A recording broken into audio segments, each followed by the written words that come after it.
Hello everyone and welcome back guys to a brand new video where today Jamie and I are back once more with the podcast that still remains without a set in stone name. I'm going to promise, ready for after the summer break, Jamie and I will have come up with a real name for this series. But of course the Hungarian Grand Prix, I had originally planned actually to go out halfway through this race, Jamie. And it's a good job I didn't, because for the first time since what, 2019 was an okay race. But prior to that, 2014 was like the last decent Grand Prix we've had here, and I think there were a lot of... 15 was pretty good. 15, sorry, yeah, I got muddled up between the years there. 2014 and 15 were both pretty good, actually. Hungary's delivered some okay races for a track that's awful at delivering Formula 1 races, hasn't it? It turns out. Yeah. But yeah, what a Grand Prix it was to finish off ready for the summer break. Let's... First of all, though, Jamie, how are you doing, buddy? I'm good, yeah. The house no longer has rats in it, so it's all good. Yeah, we keep getting our weekly house updates with Jamie183 as well, along with the podcast. So you... Well, there's no rats in your house anymore, but there are still snakes, are there? Yeah, there's only one snake. Only the one snake. Right. Fair enough, that's alright. Yeah. But have you been up to anything then, particular, since the last time we spoke? I mean, I've been away. That was nice, and I'm going away again tomorrow. Yeah, so we really just have to run spreading. We really have to run a very tight schedule on this because Jamie just goes gallivanting around Europe all the time, as well. It's lucky for some, isn't it? Yeah. But anyway, yeah. I mean, the Hungarian Grand Prix. I'll be honest, going into it, you are well aware I'm not a fan of this track to race on or generally to watch either. There were more and more questions being raised, especially after like Formula 3 and W Series, how there was still no action going on about whether the Hungaroring should stay on the calendar, but give it a little bit of sprinkle of water, and things do very, very quickly become interesting around this track. Let's dive in, though, straight away to qualifying. Not the most exciting session in the world until we get into Q3. What were your thoughts? Yeah. I was fuming. He was fuming. I can't even lie. Like, I don't easily get annoyed at F1 usually, especially when people are trying to annoy me. I just don't let it bother me. Oh no, you do. You bite. You take the bait. Until Q3 happened, and then I literally had to turn my phone off because I was getting too annoyed. He actually did. So, yeah. I mean, driving too slow in the pit lane. I'm surprised that Red Bull took it so well, to be honest. But I guess it's just part of the game. Like, having reflected on it, Red Bull would do exactly the same thing if they had the chance. And it wasn't Hamilton's fault because Bottas was the one right ahead. But they knew what they were doing. It wasn't like they did a normal outlap because you could tell Hamilton was not warming his tyres up just to hold up the Red Bulls. And then it went like 2.5 seconds slower on his lap because he knew he was down. And then in the last sector slowed down to give dirty air. I don't know. It seemed very, very underhand. Especially after on Thursday they were like, oh, how dare Red Bull question our sporting integrity on Twitter. And then, like, it comes to Saturday and they basically screw the Red Bulls because they're bored and fancy doing it for a laugh. Yeah, I mean, Red Bull, surprisingly, I'm amazed Karen Horner wasn't already straight down to Michael Massey by the time Hamilton left the pit lane. I'm surprised they took it so well. Yeah, you say it wasn't a normal outlap for Hamilton. In fact, it was a quick outlap. It was the quickest outlap he did in Q3. Yes, it was. I don't believe that for a second. There's even if data on Twitter. There's data on Twitter if you want it. Oh yeah, because Twitter's opinions matter. Not Twitter's opinions, actual data. You can see. I can't remember who. I'll have to try and find it for you at some point. But no, there is actually timing on Twitter shown that I think Hamilton's first two outlaps were like 2 minutes 20, and then that final one was like a 2:08 or something. I mean, it's still slow. Don't get me wrong, but Mercedes had clearly thought about that because all they were going to say if Hamilton got penalised was, well, Bottas was in front of him slowing him down. So they were quite happy just to literally push Bottas under a bus for Hamilton's sake. But that's what you do when you can't score race victories and have less race wins than Sergio Perez and someone else who I'm not going to mention for the sake of spoilers at the start of the Grand watching Prix. this if they're not seen the race? Well, yeah, it begs the question. I mean, if you're using this as your one source of Formula 1 knowledge, if you like live in North Korea or something, then I'm very worried. Just check your viewing figures for North Korea. After I shall have a look. Yeah, right. You talk us through the start then, Jamie. Whilst I'm going to find out how many views I've had from North Korea. Right. Well, the start was an absolute clown show from a certain two drivers. So we saw obviously in 2020 it was a wet start in Hungary. Bottas was on the front row and was 6th by turn 1, but actually managed to break that time, to be fair to him. And then this time he's on the front row. He's 5th by turn 1 and then forgets to brake and absolutely clatters into Norris, which takes out both Red Bulls happily, and Gasly was forced to go wide as well, but luckily he didn't get hit. But Norris, both Red Bulls out on the spot, and Bottas as well. Verstappen wasn't out, sorry, but he pretty much was if there was no red flag. And also at the same time, Ricciardo's just chilling, loving life, about to be in second place, probably going to win the race, and then Stroll comes out of nowhere and T-bones into Leclerc and Ricciardo. So every semi-quick car, both McLarens have damage or are out. One Ferrari's out, both Red Bulls are out, Mercedes Bottas is out. So the only decent car left in the race with no damage is Lewis Hamilton, because he's a really unlucky driver and nothing ever goes his way. So, like, yeah, sorry, it was I'm a bit of a clown show. Here. No, nothing at all. No? But yeah, the next fastest car left in the race was probably an AlphaTauri that had to go to last place to avoid Bottas. So yeah, it was a bit of a clown show. I'm very surprised at how little the penalty was, to be perfectly honest, for both of them, because I'd have thought at least a 10-place grid penalty would have been fine for Bottas and Stroll, but they've gone a 5-place penalty, which is the same as changing your gearbox, despite them wiping out half the grid between them. So yeah, and when you look at someone like 2018 Spa, Hulk got a 10-place grid penalty for that, which was pretty similar to what Bottas and Stroll did. Except for his was in the dry and he was last. And almost decapitated Charles Leclerc if it wasn't for the halo. Well, that's the point of the halo. Exactly. So it wasn't exactly the same, was it?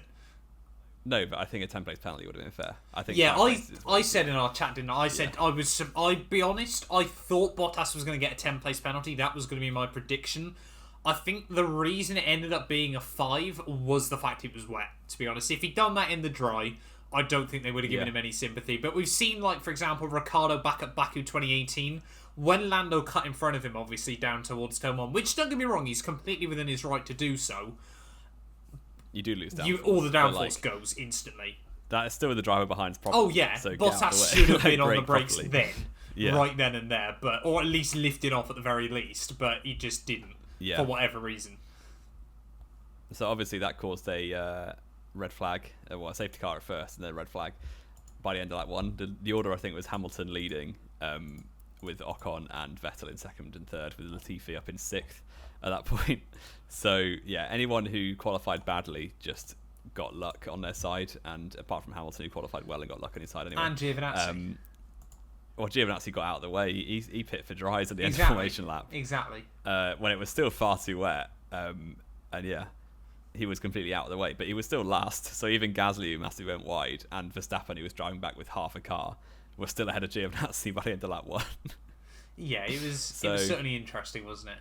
Yeah, a very exciting start. And obviously neutrals will love it because it's a fun start to watch. Tell you who else will love it, and that's Drive to Survive.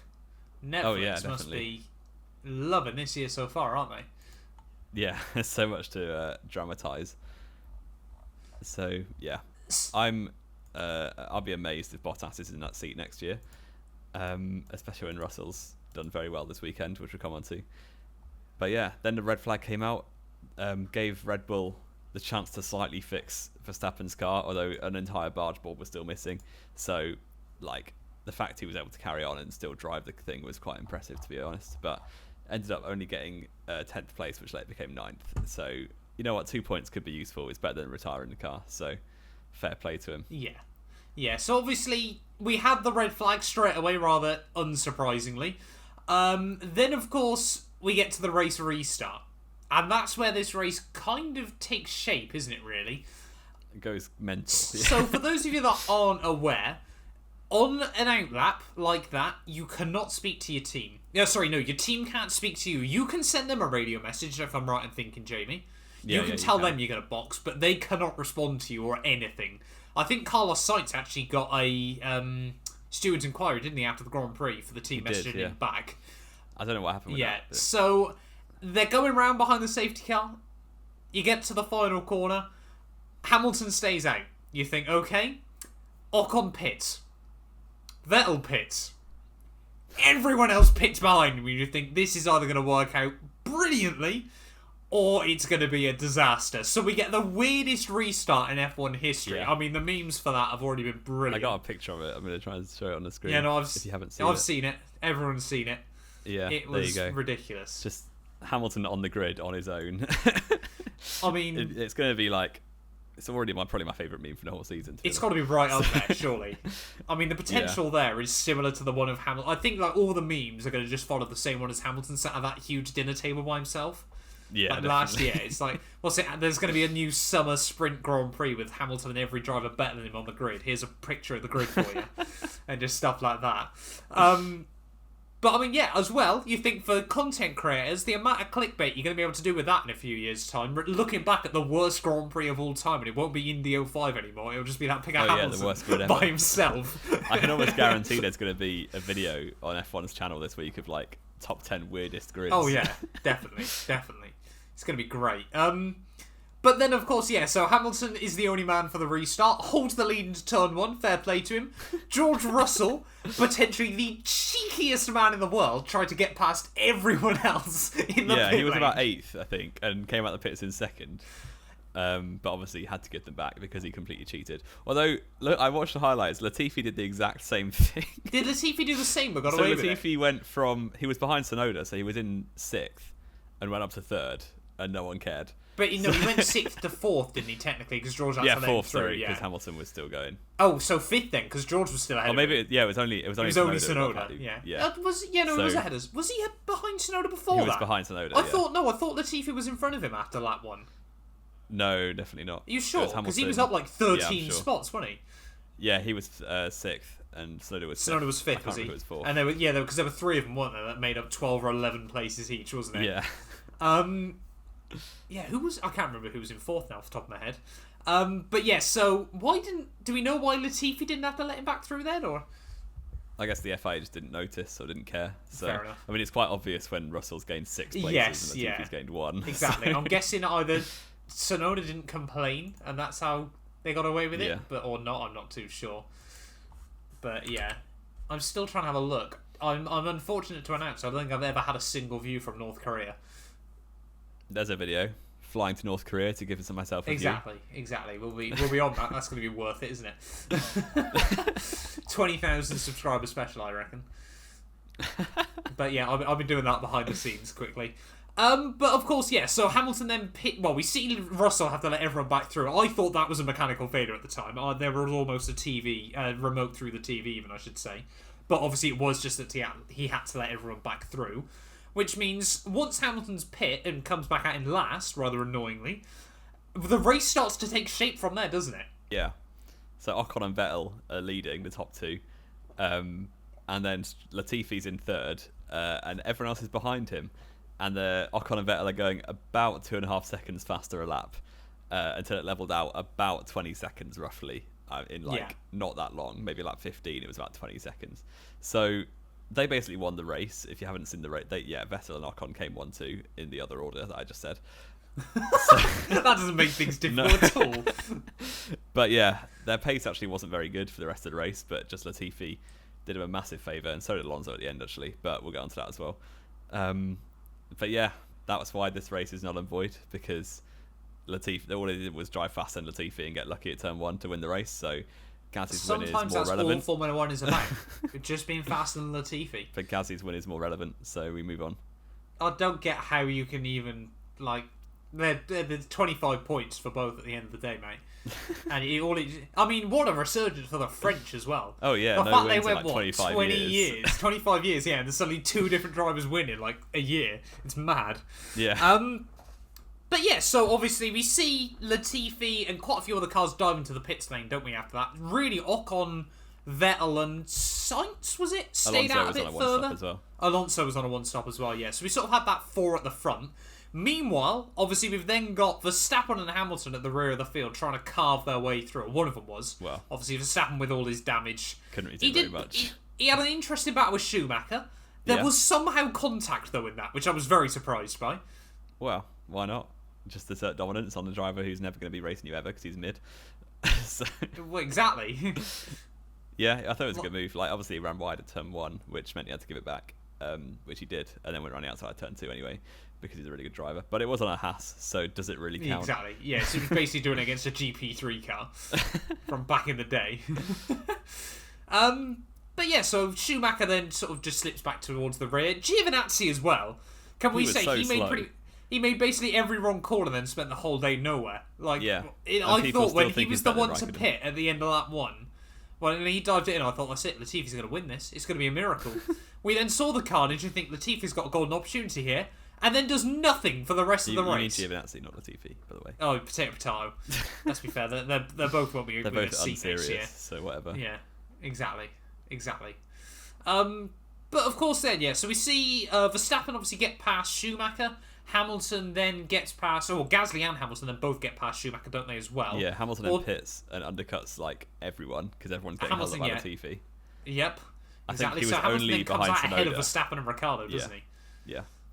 So he was, behind Tsunoda, of Which course, he after that. He overtook pretty quickly, to be fair.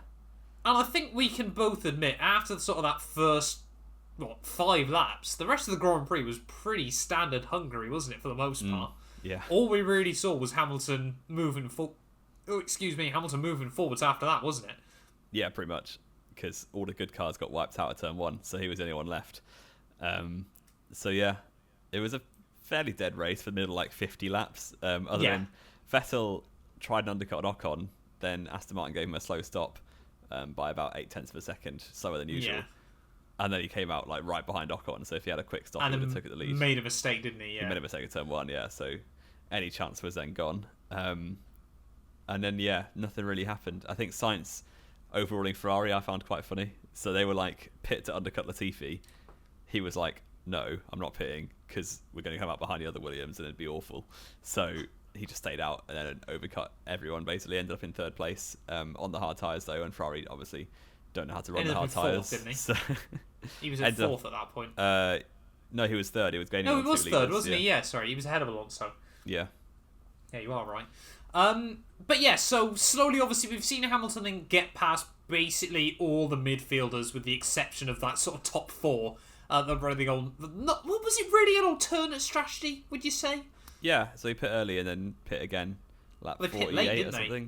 they? I mean the other 4. Oh, the other 4, yeah. So Alonso and Sainz. Yeah, pit Hamilton very was on the late, alternate. Yeah, there was never really a normal strategy, was there, this weekend? To be fair, No, not really. You never really can in the rain.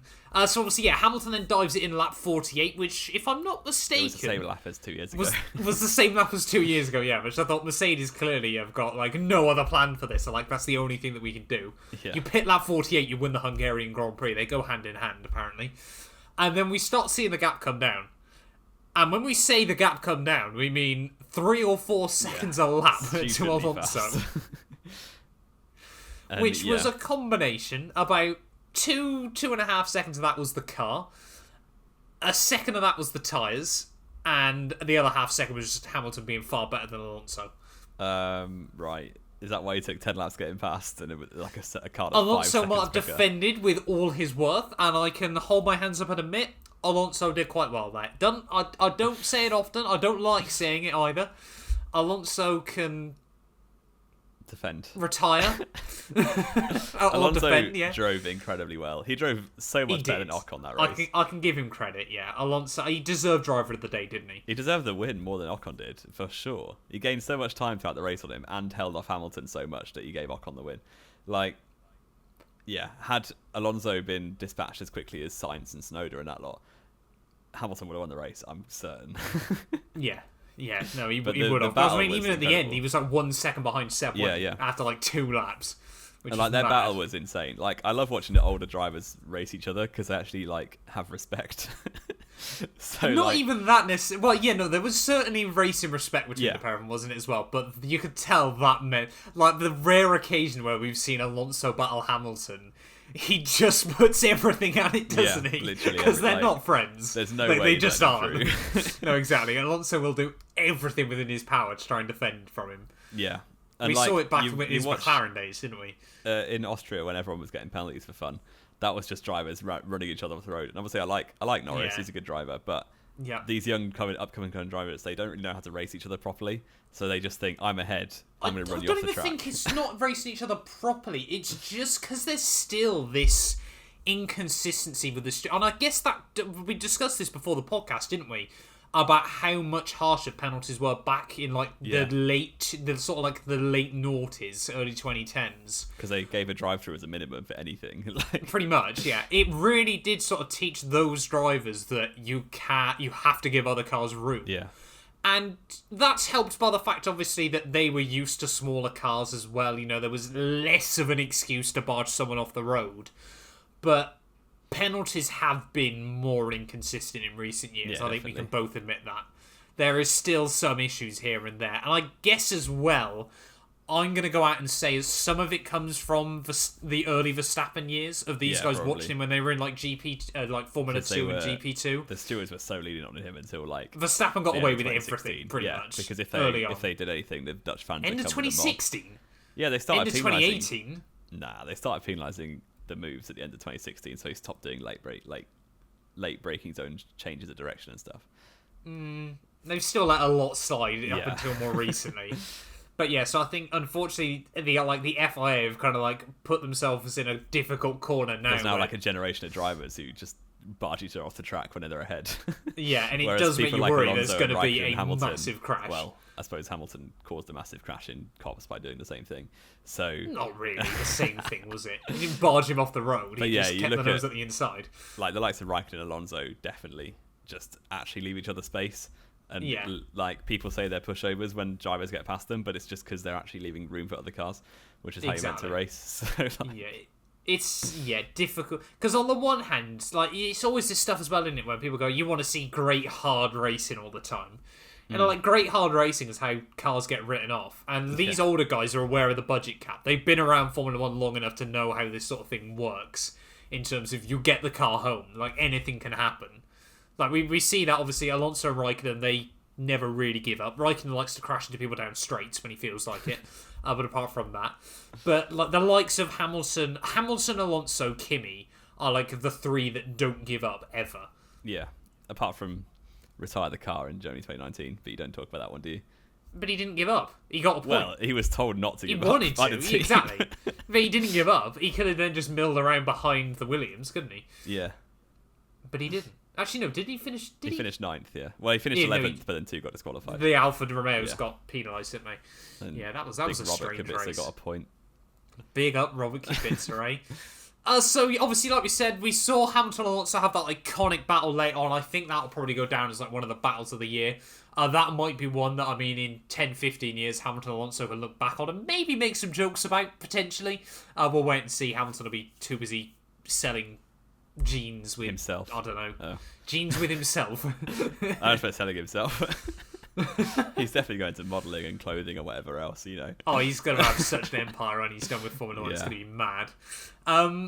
But then obviously Hamilton then got past Sainz after he made a bit of a mistake really later on the Grand Prix. That was what, like lap 66, lap 67? Yeah. His pace was ridiculous then closing. That was about 6 seconds to Vettel and he closed it within 2 laps. Hamilton as well is very, very good. I think we can both agree with when he's battling other cars, he still manages to not take everything out of the tyres. Yeah. He's then still got more left in him. He preserves his tyres very well. Yeah. Yeah, so obviously he then gets past Sainz really late on now, up into P3. And I'll be honest, at that point I was like, well, he's coming P3 now, isn't he? Like, he's not going to be able to get Vettel and Ocon. And he did get he got closer to Ocon than I thought he would. Yeah. But then after the race, even more drama unfolds. Sebastian Vettel, he's been on Fraud Watch a lot so far this season, on this podcast anyway. He's had quite a turnaround since Monaco, hasn't he? I think we can both admit that. Monaco onwards, he's been fairly good. And this was, I think, the first time this season, with the exception of Bahrain, where he's been... is unlucky the right word? I mean, I guess it is, because there's not much he can do about it, but basically they couldn't present a fuel Be gentler with the right foot? Well, how was he meant to control that? Just put a bit more fuel in? Like, he just drives... What do you mean be more gentle with the right foot? How's he meant to control that? It's his feet! No, but how's he meant to control how much fuel the car is using? Like, that's the team's job. You'd be more gentle with your right foot. Yeah. But had this happened to Hamilton, you'd be like, oh, the team screwed him. Yes. But you don't see Mercedes make those sort of errors. They don't pit their cars when they need to, but they never run out of fuel. Yeah. But, yeah, he was unlucky to lose it. Well, it's really stupid, because as of right now, he's still classified in second, because they've appealed it. Yeah. Well, he got disqualified, and then he got reclassified, and now we don't really know what's going to happen. So I'm pretty sure he will get disqualified, but it'll be in like 3 weeks. Yeah, so exactly, yeah. Give it a couple of weeks. And Yeah. I mean, it is a bit gutting for Seb as well. Because, again, this weekend, I've been really sort of impressed with him talking about, sort of like the rights in Hungary. LGBTQ and all the rights in Hungary and everything like that. And you think fair play to him. Like, Hamilton came on Instagram, I don't know if you saw this morning, saying next time round, if Seb wants to do it again, he will be with him on it. Like, obviously, he just didn't know Seb was going to do it this weekend. But he said, next time round, get me a T-shirt and I'll wear it with you. Yeah. As well, which is really nice to see. But yeah, so Vettel then gets disqualified, which means Hamilton then gets promoted to P2. Sainz up to P3, which is the second time Sainz has got a podium after a Grand Prix. Which is really strange. Which is, kind of got, incredible, isn't it? 4 podiums ever. 4 podiums now. And 2 of them are after the race finished. 2 of them are after race finishes, and one of them Pierre Gasly won. Yeah, but that was a way like how weird, race, yeah. Like, just how weird a run he's had in Formula 1 with, like, podiums. Even then, Lando Norris got second in the other, Monaco's which is the only like one. A common occurrence. No, Sainz was second, wasn't he? Lando was third, wasn't he? In the end there. Was he? No. Yeah, I thought Monaco. Lando was second. I'm pretty sure Sainz was second, Lando third. Because I thought it wasn't going to be like, I thought it was Charles Leclerc, Verstappen, Lando. No. You might be right. I think I'm right. And you didn't watch Monaco. I didn't watch Monaco, no. Let me have a look. Results. Oh, Sainz was second. I'll give you that. I'll give you that at the end of the day there. But, so, obviously, we saw then George Russell stop straight after the finish line. Why Seb didn't do that? No, it wasn't the other way around. Know. Seb did. What? I think no, Seb stopped into pits. Stopped. Russell stopped at turn 11. No. Was it George stopped on the start-finish line. Seb made most of the lap and then stopped just before the final 3 corners, yeah. Yeah. So why on earth Seb didn't do that? I don't know. They were probably too busy, like, getting excited, so they forgot to tell him. But, yeah, that meant he got disqualified, so unlucky. Williams probably got a reprimand or something for not doing Parc Fermé properly. But at least they You don't have to, I don't think. I think you're allowed. You don't think... You might get a reprimand for it, yeah. I don't think you get penalised, though. No, you won't get a penalty for that. But yeah, Ocon also missed the pit lane because he's never Ocon missed the pit lane as well, yeah. Well, he has. They always go to the pit lane. He just didn't know what he was doing, did he, bless him? Yeah, they both were just sprinting to the podium and then Seb got his taken away anyway, so... Exactly. Classic JB style, wasn't it? Yeah. From Ocon, down the pit straight. You love to see it. And I mean, that's kind of like a big round circle as well, isn't it? Because Alonso really helped him win that race. Yeah. Alonso obviously took his first race victory at the Hungaroring for Renault. What is Renault, yeah. It's kind of mad. Things have gone full circle for him. Like, how many... It's 18 years ago now. That's crazy. Yeah. It's kind of mad, isn't it? Yeah. Like, I think Ocon was still living in a house at that point, 18 years ago. That was before he was in a caravan. Yeah. Which we had to put in there somewhere. Yeah, that's another reason that Gasly is more relevant, because he actually grew up in a house. So he grew up in a house, did he? So I think that just proves how much better Ocon is. The struggle, of Esteban Ocon. But obviously that meant Williams as well. First double point since 2018. You love to see it. It means Haas now are definitely finishing last this year. Alfa Romeo might not beat that either. I don't really know. Alfa Romeo won't beat that. There's no way Alfa are scoring another 8 points this year. No, they're on 3, so they only. I guess are they on 3? Yeah, they're on 3. So they've got 10th 3 times. Have they? Yeah, so they need to get 7 to equal, but then obviously they need 7 more 10th places. Latifi finished 7th that race, so it's going to be quite good on the countback as well if they end up level. Yeah, exactly. So. Well, I mean, if Alfa Romeo somehow do better than Latifi on countback, they've beat him anyway, haven't they? Then? Yeah. So it's either. I mean, Williams have got that surely. I think that they is could huge score. prize money for Williams. Season preview, I said that Alfa would score at least 10 points, so you never know. No, it's not happening. It's not happening. But that might be how we get our predictions wrong. Actually, we're gonna have to do a summer recap very soon. Actually, on that as well. But that video will be the coming race was kind of dead because everyone just sort of got in their own order. So it was like top 5. Well, the problem was, wasn't it, that all the guys that were inside the top 10 suddenly were like, I cannot mess this up. I've got to score these points. They were just so cautious. So Harry swapped over because Gasly was the only good driver left after turn 1. So they had to swap Hamilton over. was still there. Hamilton as well, actually, but he never got caught up in it. But yeah, so I think it was top 4. Obviously, after Vettel got disqualified, it was Ocon, Hamilton, Sainz, and Alonso finished 4th. So Alpine scored so many points. I think they probably doubled at least their points for the whole season. Yeah, and is Ocon now inside the top 10 because of Seb's disqualification as well? Yeah, he's 10th in the championship. He's 10th with a race victory. And he scored 37 points. He's so mid. It's such an irrelevant race. So yeah, he's still behind Gasly when he's had a faster car all year. So yeah, there's that. And then the top 4 were in no order, obviously. AlphaTauri 5th and 6th. Tsunoda actually did very well, to be fair to him, although he's still 5'2". So yeah. It's like your height, isn't it? No. He has got the same. Oh no, he hasn't. He's 1 day older than me, so we're very similar. And Except yeah, that he's a Formula 1 driver and you're talking smack about him on a podcast on YouTube. Yeah, it's going to get about 30 views. So. Yeah, then the Williams 7th and 8th getting 10 points, which is probably the most points they've scored in a single race since Massa was there in like 17. I think they had one decent result in early 2018, didn't they? No, well, they got 8th. Stroll was 8th in Baku, but that was it. And they got 1 double points when Sorokin came 10th in Monza. Was that it, was it? Yeah. Are you sure? They came 9th and 10th in Monza. That was the last double points. In 2018? Oh, yeah. They only scored 7 points that year, didn't they? Yeah, they were terrible. So they've literally scored more points in one weekend than they have in the last 3 years. Wow, yeah. I thought for some reason that they scored like 30 odd in 2018. No, that must have been 2017 17, was wasn't the it? last time they were decent. Well, even that's not decent, is it? Well, Stroll got a podium, so... Yeah, and that was like most of their points for the year, wasn't it? So yeah, that Massa must got be... a lot of points that year. A lot of points is 43, is it? That's a lot of points for Williams. He scored less than Hulkenberg. How bad's that? Yeah, the Williams is better than Renault as well, so Hulk's just clearly a goat. But, well, I mean, I've also just found that Hulk didn't score points for 6 races running, and 4 of those were retirements. Yeah, because Cyril's got no hair. And I'm still fuming about Singapore, but we move on. Oh god, that was just so unexpected. Oh, that was brilliant. But yeah, that was the race. That was the race, yeah. In the end. Yep. Did you see the video of Ricciardo being depressed? Yep, that was very funny. Yeah. Although I did feel for him because he was literally going to be in 2nd place and probably going to win or get a podium at least. And then Stroll came out of nowhere and just wiped him out. Yeah, but then you could say that about Bottas, though. If Bottas hadn't wiped out the field, Ricciardo would have been 13th all day. Yeah, Verstappen probably would have won, or Hamilton. So Ricciardo remains on fraud watch this year. He just does. Yeah, obviously. And he qualified 11th when Norris was like 6th again. So was it 11th or was it 12th, I thought? Oh, was it? Maybe it was 12th. I think it was 11th, though, because he had pole position for the alternate strategy, which ended up not mattering. So. Yeah, exactly. But he didn't even have pole position for the alternate strategy because both Mercs were on mediums. Yeah, but we ignore them. So okay, fair enough. Did anything else happen? I don't think anything else happened. I don't think so. No. Oh, Hamilton says he's got COVID again.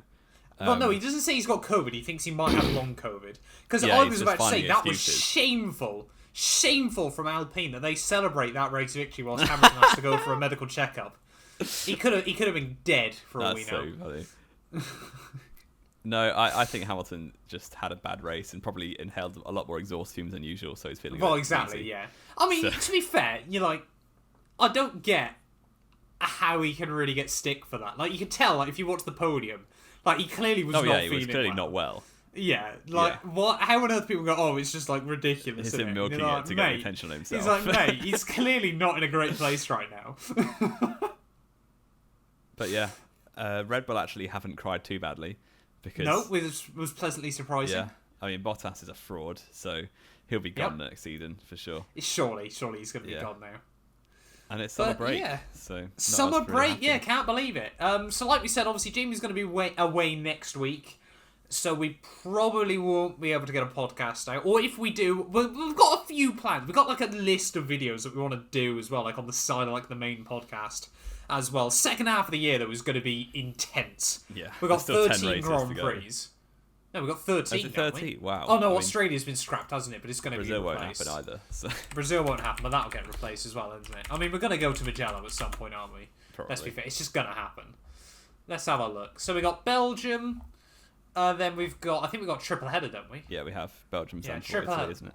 Belgium, Zandvoort, Italy, Singapore, straight after that Turkey, straight after that Japan, or not, maybe. Probably not. And then we got a week Olympics off. are going well, so maybe. Exactly. But then we've got a week off, and then we've got another 3 in a row of USA, That's Mexico, Brazil, which isn't going to happen. At least 2 of those won't happen. So.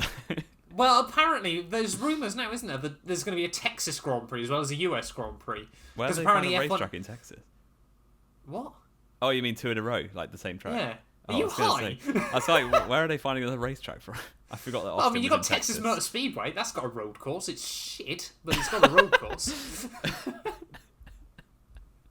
It's literally, though, genuinely, their road course is you go around half the oval, you do a hairpin into the infield, another hairpin, a huge straight, and then 2 more back-to-back hairpins, and then you go back on the oval, right Sounds where you a bit came like off. Indianapolis. Basically, but worse. Genuinely, Yeah. I'll find you the track map at some point. It's awful. Go watch Caesar's Palace, I say. Caesar's Palace, bring back the hand Grand Prix, as it's known. Yeah. But yeah, we've got an intense second half of the year, but I think we're really excited for it. Winning the title. So. I was literally about to say, at this point, who do you think's going to win the title? I still think that the amount of bad luck that Verstappen's had so far, it must level out at some point. So I think Verstappen's going to win it.